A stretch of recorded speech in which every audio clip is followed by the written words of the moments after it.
రాదురా ఏ విజయం నీ కోసం నా కోసం, ఎటుపోదురా నువ్వు చేసిన కష్టం ఎప్పటికైనా సొంతం.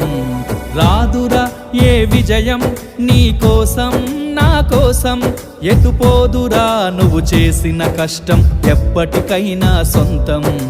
కాలంతో పయనించేవాడికి కానిది ఏముంది, సాధనతోనే సాధ్యమవ్వునని సదాశయంతో సాగర ముందుకు. రాదురా ఏ విజయం నీ కోసం నా కోసం, ఎటుపోదురా నువ్వు చేసిన కష్టం ఎప్పటికైనా సొంతం.